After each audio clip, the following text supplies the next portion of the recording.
There are so many things I like about the Ludlow. I was really interested when I read that it was for sale product and that it was intended for entry level. That's so valuable in a community and so hard to come by. Yeah, I think it provided a really attainable price point for those first-time home buyers looking to get their foot into the market and really have a sense of home ownership in an environment where prices are going up, obviously. So I think it's a great opportunity to sort of build on that, and a lot of the homeowners have built in equity at this point, just based on the way that the submarket in the neighborhood's developing.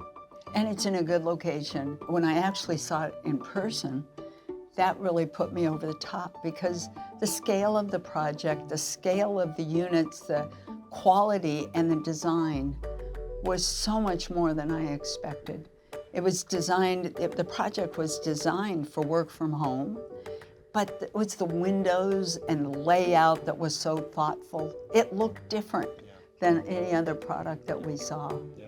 So the Ludlow is a 67-unit mixture of a 3- and 5-story condominium project with a mixed-use component at the ground floor, and it was developed by Place Development and Cottingham Capital as a partnership, and it's located in the historic Hope Gardens neighborhood. I feel like it was a really great example of how such a small urban infill project could create such a meaningful impact for the neighborhood. We really try and elevate that sense of living for the resident on the human scale. We did this by using a lot of modern finishes throughout the unit and using large, oversized glazing to bring in a lot of natural light and really bring up that high-end feel.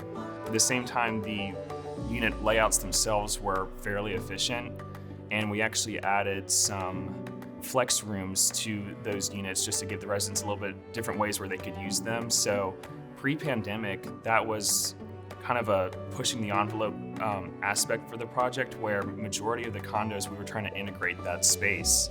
But once the COVID wave hit and that work from home environment started really taking off, that space became almost an immediate draw for the home buyer. Ludlow was nestled in this residential neighborhood, but at the same time, it was only a block away from the commercialized Jefferson Street corridor. So our second goal was to really try and create that connection between those two. Ultimately, that led to creating these two different architectures that we tried to mesh together.